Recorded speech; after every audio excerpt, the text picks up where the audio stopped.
Welcome to the Cognitive Crucible, produced by the Information Professionals Association. Our website is information-professionals.org, where you can find links and information about today's conversation and get access to members-only content. Join John Bicknell and explore all aspects of our generational challenge, cognitive security. The Cognitive Crucible is a forum that presents different perspectives and emerging thought leadership related to the information environment. The opinions expressed by guests are their own and do not necessarily reflect the views of or endorsement by the Information Professionals Association. My guest today on the Cognitive Crucible is U.S. Army Major Joe Littell, who currently serves as a research scientist at the Army Cyber Institute at West Point on the information warfare team, working on computational propaganda, narrative warfare, radicalization, and micro-targeting through publicly and commercially available data. Joe Littell, welcome to the Cognitive Crucible.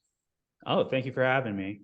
Glad to be here. Yeah, absolutely. Great to have you. And, I just want to say to our audience, you guys probably don't realize this, but Joe is one of these guys who has really been a major supporter of this podcast. There are probably no less than 6 or 7 episodes that Joe has, behind the scenes. He's been the guy at West Point and the Army Cyber Institute who has helped onboard and work on the scheduling for people like we had an episode with Jessica Dawson. We had a couple of episodes with Colonel Stephen Hamilton and Jan Kahlberg, another one with Erica Mitchell on Jack Voltaic, John Roginski on insider threats, and a couple of more I'm afraid that are skipping my mind. But Joe, just want to say thank you to you personally for being such a great supporter of this podcast and IPA. Oh, for sure. I think it's a very important thing that you guys are doing, and I'm happy to support it. Finally get to be the bride, as have always been the bridemaid, so that's nice. There you go. So to speak. Yeah. So I'm happy to be here, happy to participate and do whatever I can. 100%. And also, I'd just like to offer the typical disclaimer. I think, Joe, you'd agree that these opinions that we're getting ready to talk about here, these are your own and do not represent the Army, West Point, or the Department of Defense. So the conversation I'd like to have with you today, Joe, will cover a relatively recent article that you wrote in September of 2022 entitled "The Future of The Future of Cyber-Enabled Influence Operations, Emergent Technologies, Disinformation, and the Destruction of Democracy." And we will have a link to this in the show notes. But could you please give our audience just a little bit more background about your career before we get into this topic? Sure. So I joined the Army as an enlisted infantryman all the way back in 2003. After doing a tour in Iraq, I had the opportunity to go back and get my undergrad and attend ROTC through the University of South Florida, where I got a degree in computer science. Commissioned in 2010, was originally a chemical officer, found my way to the psychological operations career field, where I've been since.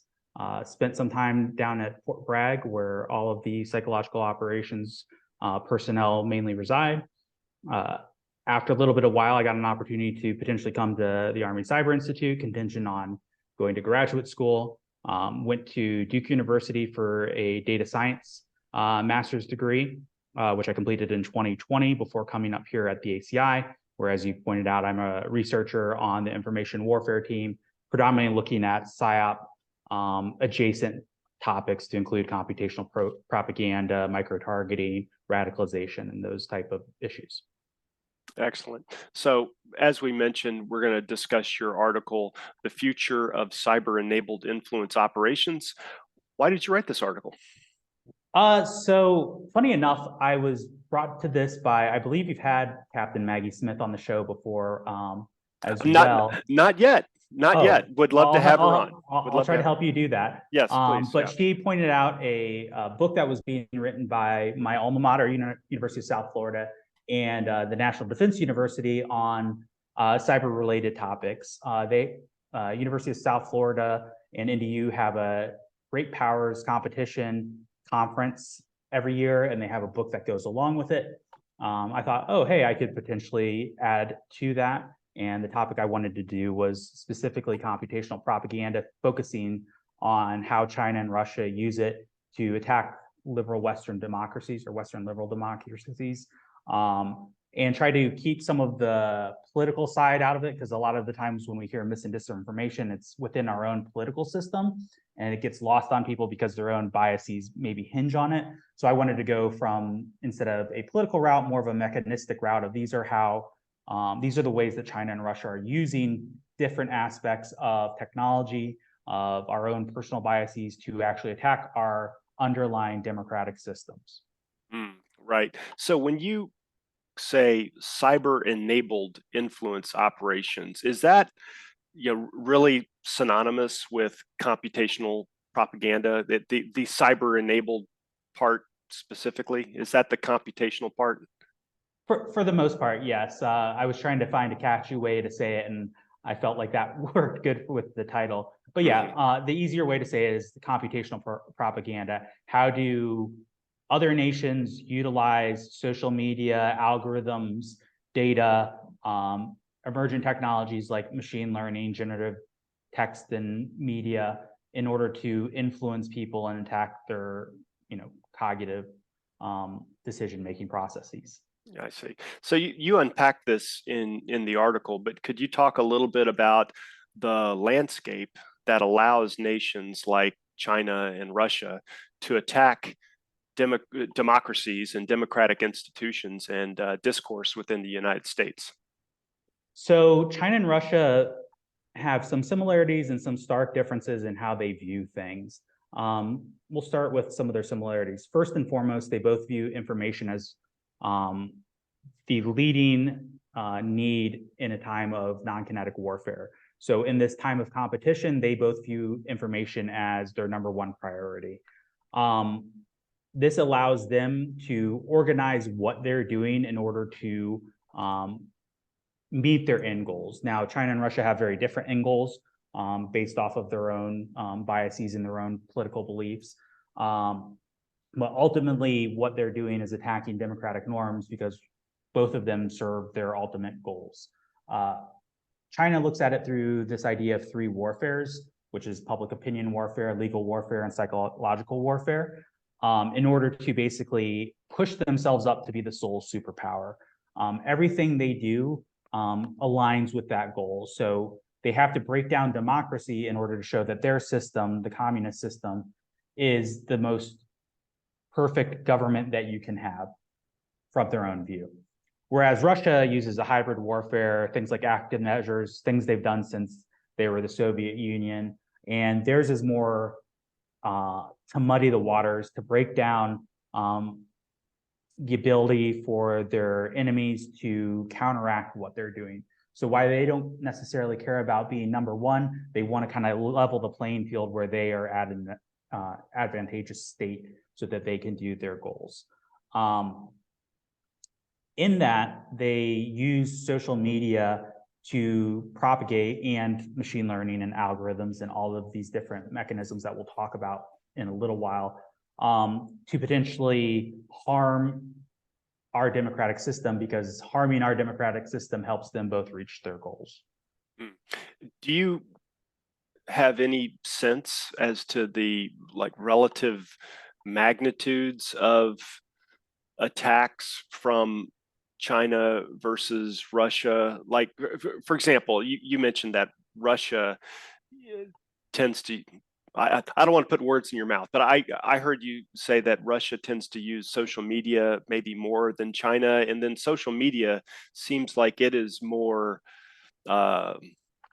custom made for this type of computational propaganda compared to the kinds of things that China is doing. Or is China as prolific in the computational propaganda world as Russia is? Do you kind of get what I'm asking there? Yeah, I totally understand where you're going.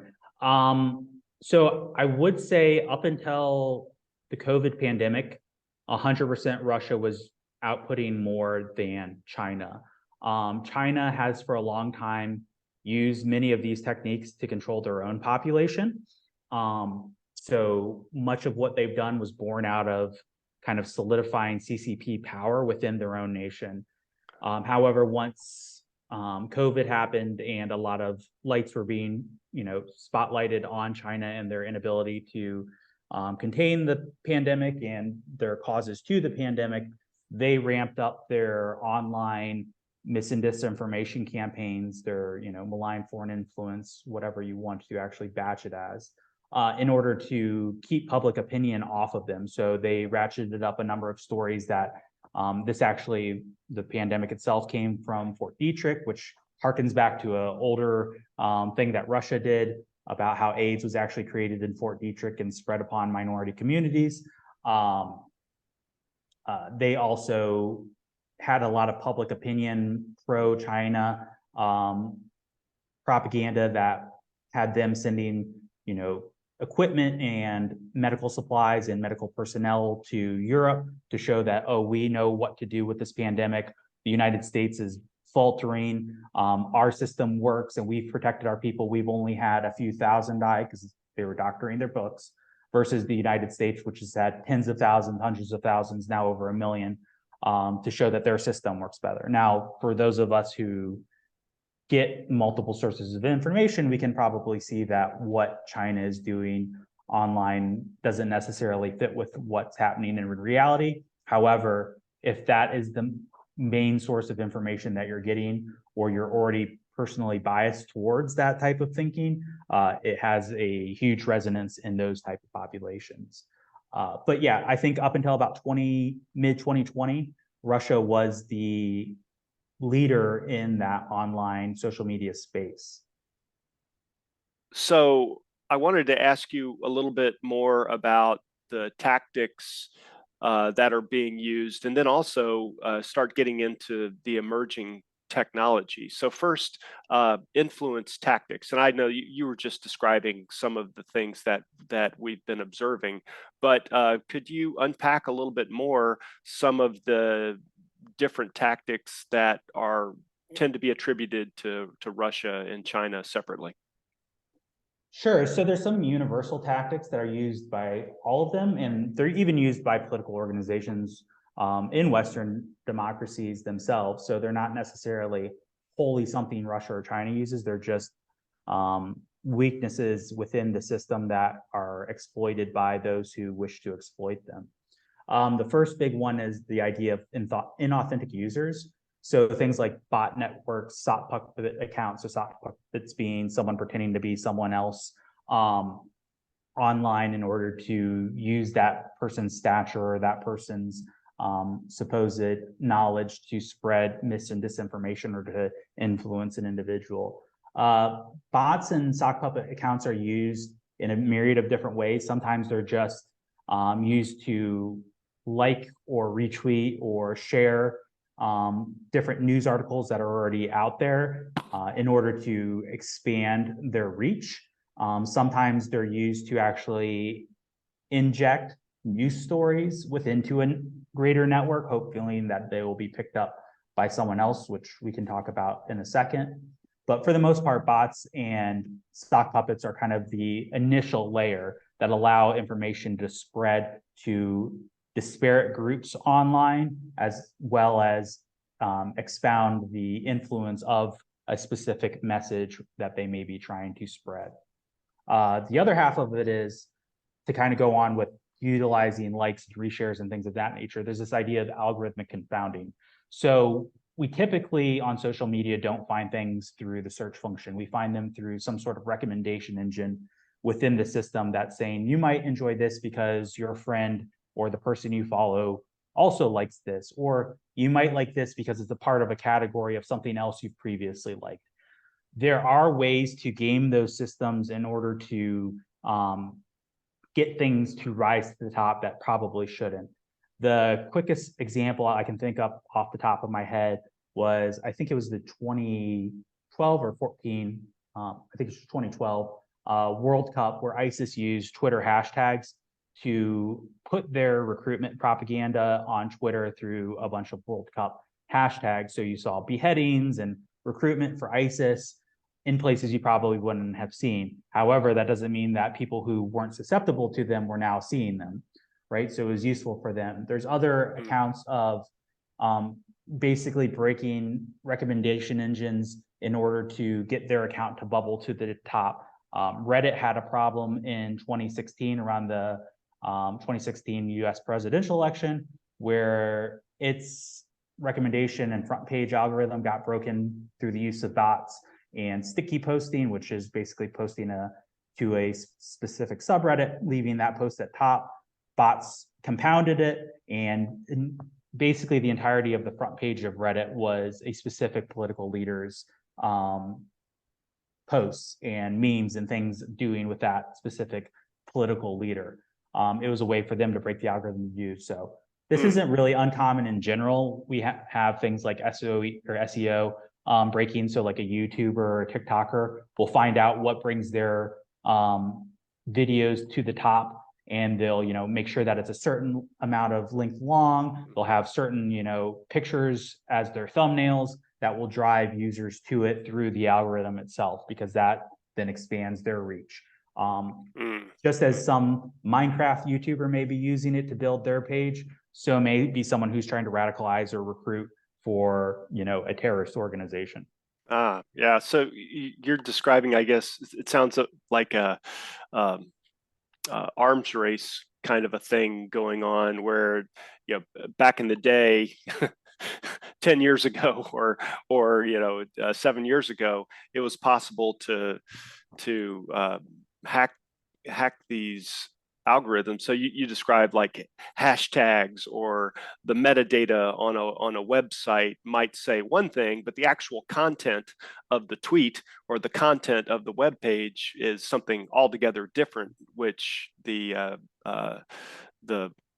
bad guy wants to more eyeballs on, right? And so the arms race would be, well, don't just use hashtags or the SEO data of the page to surface content.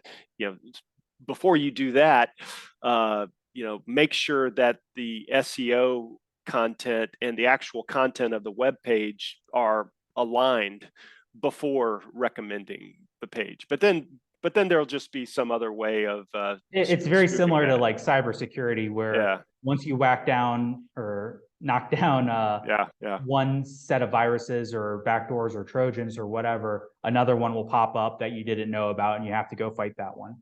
Same type of mentality here. So once you figure out, hey, they're using this specific part of our recommendation engine to get around something, we have to change it, they'll figure out something else because they have the time to do it, and it is minimal risk and cost to them, especially when we're talking about nation states like Russia and China.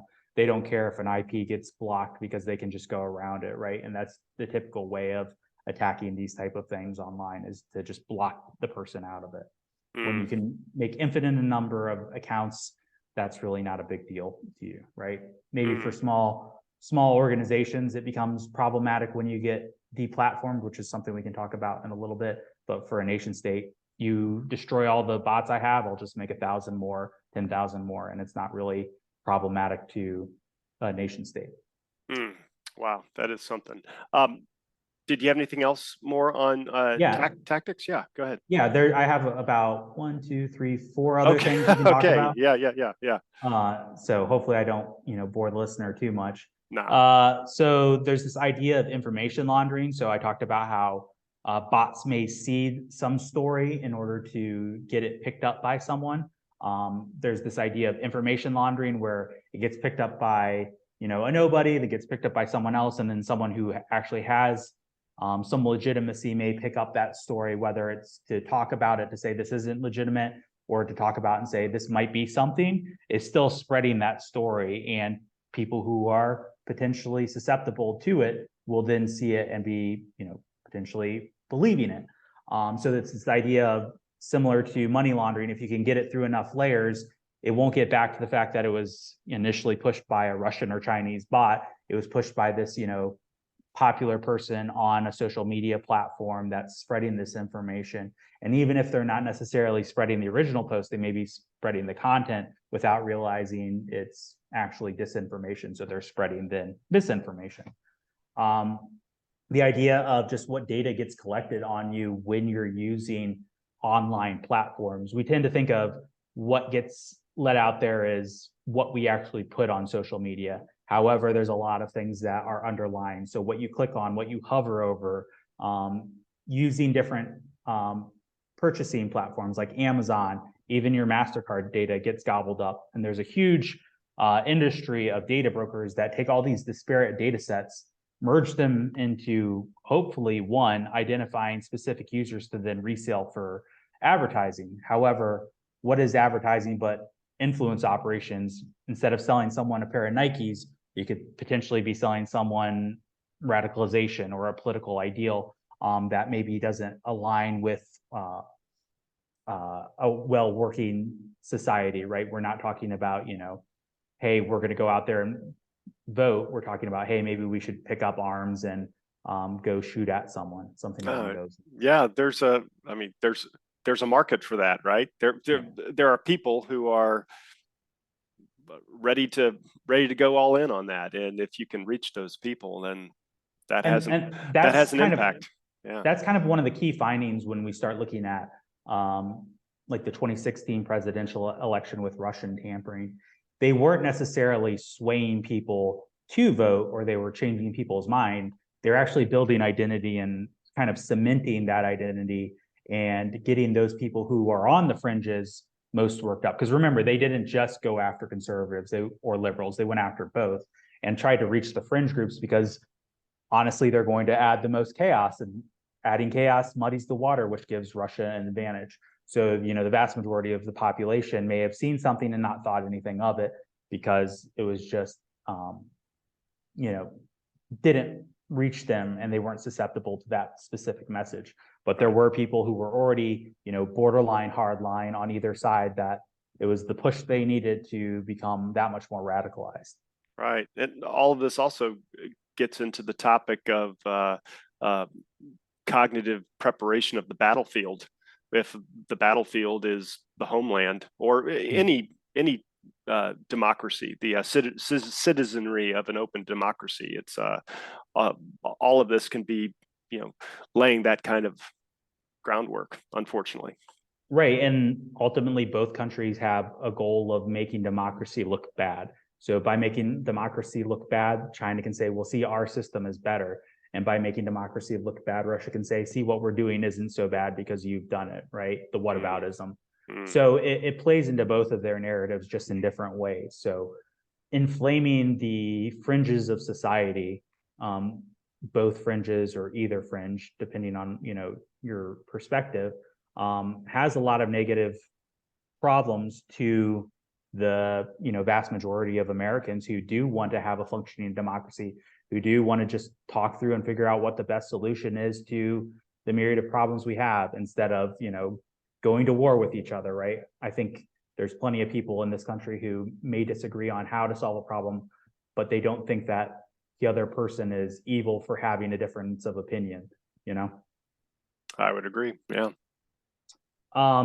The next side of it is, so this is kind of seen as a response to much of this, is the idea of deplatforming. So with something like QAnon, a number of their members were deplatformed off of Twitter and Facebook and other platforms, and they're forced to migrate to other secondary social media platforms. Some research suggests that while it helps the initial platform, whether it be Facebook or Twitter, kind of minimize the chaos that's causing, it's actually almost exacerbating it elsewhere, because those ideas don't disappear. Those people don't disappear. They just go someplace else, and it may be more like-minded, and they may then self-radicalize because they now have a chip on their shoulder because of being removed from, Twitter or Facebook or what have you. And it also gives the opportunity to Russia, China, to reach those fringe groups that weren't able to stay within the bounds of a social media platform's user agreement. And now they're even easier to target because they've all gone to one singular place. They have one singular belief, and they are going to now potentially stir themselves up to a frenzy. Right. This must present uh, an additional challenge in the proliferation of all these other channels of gathering channels, right? And not all of them, or maybe very few of them, are open, right? They're secured, so they're things like Signal, and I'm sure that there's a couple of Signal, dozen. Telegram, Yeah, Discord. There's a lots. lot of private user chat. That's right. Yeah, and so that's difficult to monitor, presumably, but also just difficult to keep track of these new channels popping up, just like viruses are kind of hard to keep track of. And some of these more sophisticated organizations, especially when you start getting into actual like violent extremist organizations, they're smart enough to realize that they may be able to get someone through direct messaging on a platform, but they're going to move them off platform for the very reason you just stated, was it's much more secure to message over Signal or Telegram than it is to maybe message over Gab or Twitter or whatever platform they reached them in the first place. Wow. Holy cow. Anything else on the tactics front? So there's one that kind of bridges both the current tactics and the emerging tactics, which is just generative media. So I'll use that as kind of my segue. So we've already seen within inauthentic user accounts and within some of the fake news accounts, the use of generative media. So a number of social media accounts use images that are created by generative media, generative adversarial networks, specifically machine learning algorithms that can take a portrait and create a new portrait based off of it, or merge two portraits to create a new person, which allows them to, at scale, make a ton of fake accounts. This is actually pretty common on LinkedIn, where people will pretend to be a recruiter with a fake account, and they will start reaching out to try to get information on an individual. And it turns out they're actually operated by the Chinese government, trying to map out a government agency or a specific unit, and figure out whose leadership is who and who could potentially be therefore further identified from that. We also see the on the tech side, especially with what just has come out recently with ChatGPT, but the generative procedural text algorithm allows people to push out a lot of data that can be used to either obfuscate what they're actually trying to do by having maybe a fake news website that writes news on legitimate topics through a generative text program, and then they can hide their own actual influence materials in it so that they're driving people with these fake documents. We're seeing now with ChatGPT and with newer visual algorithms like Midjourney or Stable Diffusion, we're going to see a huge increase in the use of AI to really generate data and potentially be used to either directly influence an individual or obfuscate the influence that's being done by just flooding a system. That is astonishing. I forget who was telling me this, but actually, forget that. I'll clip that out because it's not a very good segue. Okay. So where are we here? So you started talking a little bit about some emerging tech. Yeah. Okay. And then the other one thing that I think will be emerging, you had Major Nick Stark on previously talking about data poisoning and data contamination.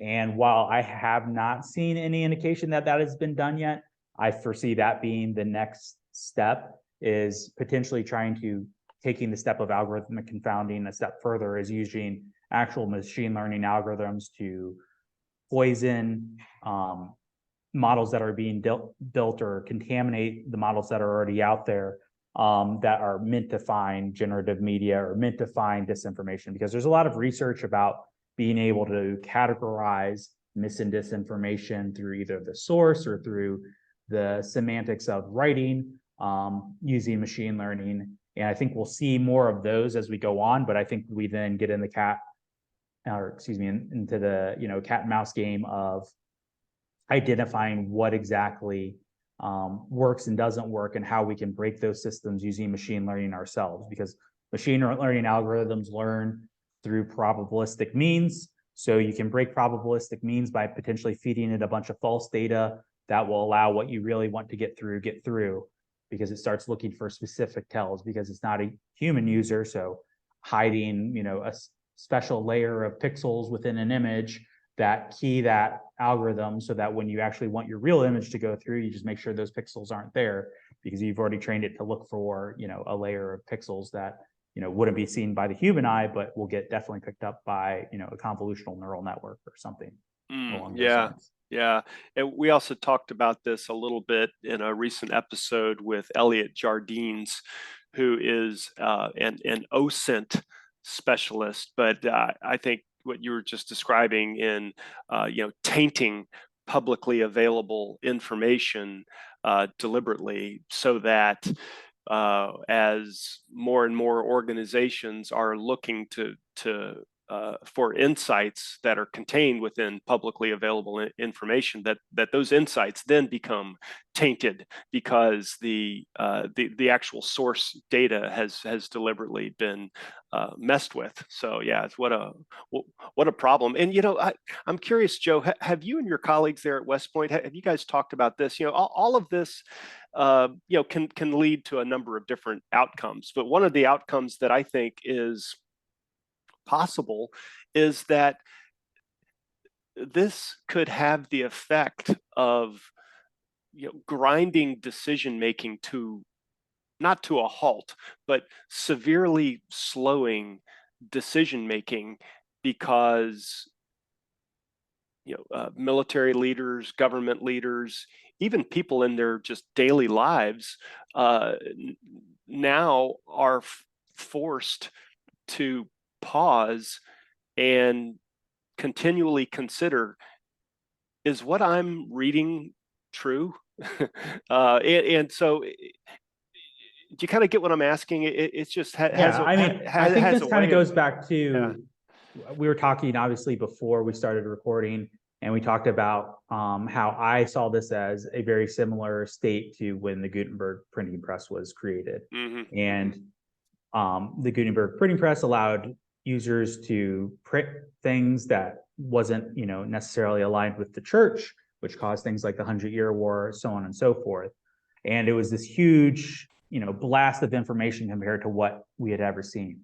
We're at a similar position, in my opinion, with social media right now, and the amount of data that's being created every day and being consumed every day, that there is so much so that even if you are trying to look through a social media feed and figure out what is or isn't factual, you're going to have a very difficult time doing it, because people may be, obfuscating what they're actually trying to show you. They may be showing you only one part that agrees with their opinion, but not necessarily the 15 other parts of the paper that they pulled it out of that completely go against it. So it becomes a very dangerous situation, like you discussed. I think our end state will be very similar to what we saw after that, and after the Gutenberg printing press, kind of settled down, where we're going to have trusted sources of information. This huge explosion happened, and eventually we're going to figure out who the trusted purveyors of information are, because whether we like it or not, we're creatures of habit, and we like things to be relatively straightforward to us. And we want someone to tell us, this is a truthful thing, this is what happened, X, Y, and Z, and you can make your decisions based off of that. We still have some of that in some news reporting, like Reuters and AP, where they typically remove any kind of, or attempt to remove any type of bias from the reporting and stick to strictly facts. And I think we'll see something similar to that, where people will start realizing, okay, these set of outputs are good, these set of outputs are bad. Let's focus on these set of good outputs, and eventually the monetization structure that is built around that will push these untrusted sources out. Now, you then have all the problems of like information capture and what's to keep those sources from being still the good source, and all these other different pathways that could have it, and all the caveats therein. But that's what I view is probably going to happen, is we're going to have this huge point where people are fed up to the point where we get to a point where there's an actual filter of some sort put there, whether it's from a government, which I doubt, because I don't think people trust the government enough. But if there's actually like a organization or set of organizations that can basically show their work, that shows how they got to whatever point they got to. Yeah. The word that comes to mind when you were talking through all of that, you probably mentioned it, is trust.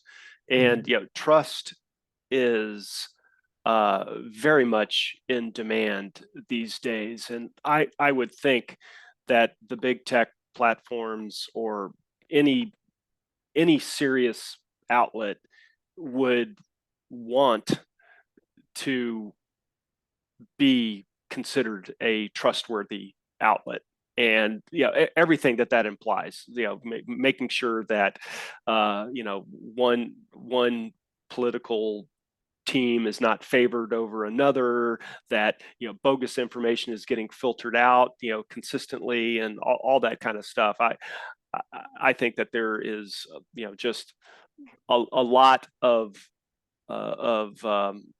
well, quite frankly, I guess, money to be made if you are restored, or you are thought of as a trustworthy platform. And you said what, like the AP and Reuters, those outlets, those are actually, I mean, this is a huge opportunity for outlets like that, which are not as big as the big tech platforms, but they're generally considered more trustworthy. I mean, if those places play that right, they could really sift to the top of places where people consume information, compared to the big tech platforms that we all know about. Yeah, I think there's that, and I think there's also the generational shifts and how people view technology and the use of technology as a tool, or specifically just a extension of themselves to some of the younger generations. And I think that will definitely be a huge kind of deciding point about how these things go forward, because someone over 60 is probably going to look at their sources very differently than someone that's under 20. And that's going to shape how this goes forward very harshly, I think. But again, I have no crystal ball, so I don't know exactly what it will be like. But I think those are all things that are going to come into play and be confounding factors to whatever we actually get to. Right. I'd like to ask you about what some reasonable things that you think governments and citizens can do to protect themselves, or to, we've started talking about this a little bit already, I guess, but maybe first, what can an everyday citizen do in order to help protect themselves against these types of influences, which are happening right now? So there's actually a lot of research going into protecting yourself against mis and disinformation. And one of the kind of key downfalls to, or shortfalls to, a lot of these is they don't really have any testing to see if they work. A number of different institutions have come up with like games and thought processes on how to have better media literacy. But at what point does media literacy become, I'm just skeptical of everything and I don't believe everything, therefore I have other susceptibilities? So for me, I think there's an idea of kind of understanding your own personal biases and how we naturally look for confirmation in what we are reading. So once you kind of understand and do some internal searching there, you can kind of understand how you potentially could be hooked, because we all can fall susceptible to mis and disinformation if the message is poised properly. I think we as a society tend to think it's only for that other group. They're the only ones that are silly enough to fall for it. But I think it's true that we all can fall for it. It just has to be planted in the right way, in the right messaging. So really being cognizant of what your own internal biases are, how you view the world, will help you kind of be able to decipher, well, is this actually truthful information? Even though it agrees with me, is this truthful information? And I think that's really the key, because I think we can definitely sniff out things that seem not truthful when it's outside of what we believe. Once it gets into what we believe, it becomes that much more difficult, because we have to really give ourselves an honest look of, Am I actually falling for mis and disinformation? Maybe, because it's falling towards my natural preconceived biases. Mm. And what about governments? So governments, I think, is another tricky